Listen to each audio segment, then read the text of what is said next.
इफ्तारी में कौन-सी चीज़ें खानी चाहिए ताकि अपनी जो आपकी ऑब्वियसली आपने रोज़ा रखा होता है, आपको विटामिन्स और वो तमाम चीज़ों की जो कमी भी है, वो भी आपकी पूरी होती रहे और आप सेहतमंद रह सकें?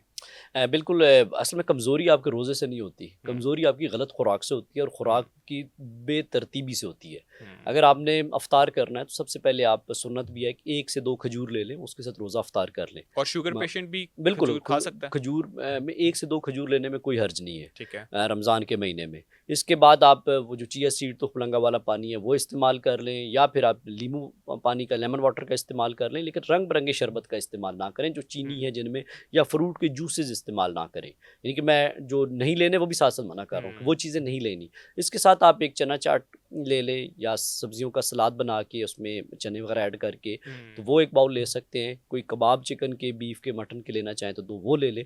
फिर आप नमाज़ अदा करें और बाद में जो डिनर है, जो घर में सालन बना है, सब्ज़ी है, दाल है, चिकन है, बीफ है, मटन है, वो आप चम्मच के साथ खाना स्टार्ट कर दें।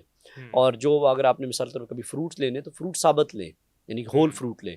अगर आपने उनकी अगर फ्रूट चाट बनानी है तो उसमें फिर बहुत ज़्यादा क्रीम वगैरह या ऐसी सॉसेस वगैरह ना ऐड करें जो शुगर कंटेंट जिनमें हुँ, ज़्यादा है।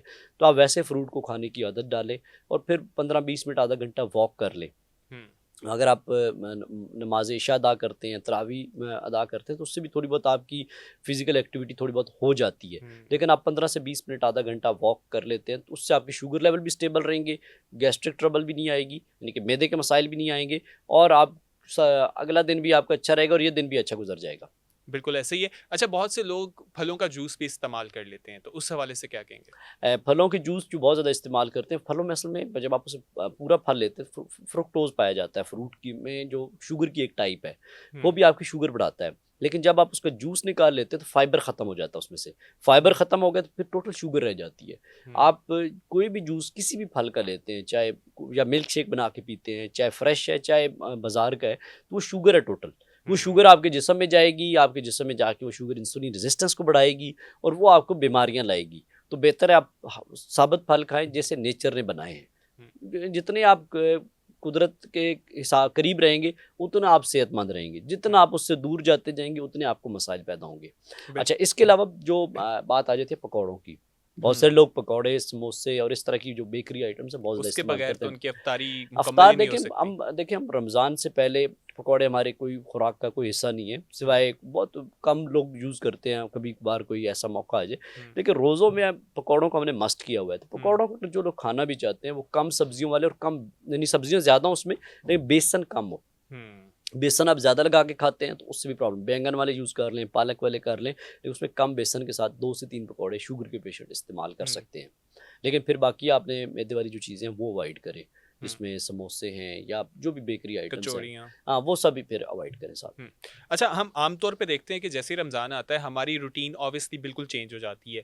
हम लोग बहुत से लोग जो हैं वो रात में जागते हैं और सहरी करके सो जाते हैं। अब ये बताएँ कि सहरी करके सो जाना आपकी सेहत के हवाले से कितना नुकसान का बायस होता है? बहुत से लोग समझते हैं कि हम रमज़ान में अपनी फ़िटनेस का ख़्याल रखेंगे और वो पूरी रात जागते रहते हैं और दिन में सो जाते हैं उस हवाले से। दरअसल रमज़ान का महीना सोने-जागने या फिर आपके खाने-पीने का महीना नहीं, हुँ, इबादत का भी है और अपने आप को फिज़िकली, मेंटली और मेडिकली फिट करने का नाम है।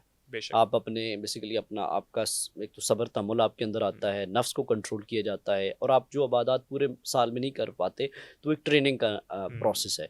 अगर हम इसे एक महीने को सही तरीके से गुज़ार लेते हैं एज़ अ मुसलमान, तो हमें दीनी तौर पे भी बहुत बेनिफिट मिलते हैं, हुँ, लेकिन आप मेडिकली भी बहुत ज़्यादा बेनिफिट्स ले सकते हैं। लेकिन हमारे यहाँ उल्ट सिस्टम चल रहा है कि हमारे यहाँ लोग सारी रात क्रिकेट की प्लानिंग हो रही होती है, मुख्तलिफ फूड कोर्ट्स में जाने की प्लानिंग हो रही होती है, सारी रात गेमिंग खेलनी है, यानी कि और यानी कि इफ्तार के बाद से सहरी तक फुल एक्टिविटीज़ हैं।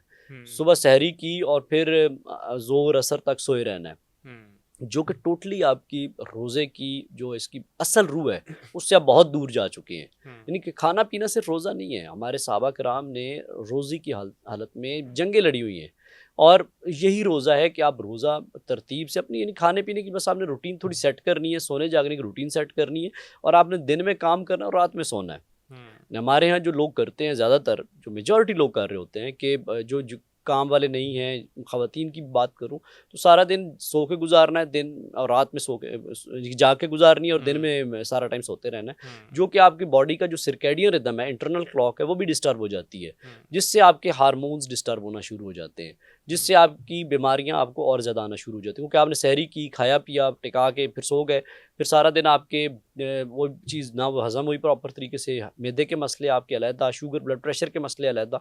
तो अगर आप चले फिरेंगे तो तभी आपकी वो हाजमा भी सही होगा और आपकी शुगर ब्लड प्रेशर भी ठीक होगा।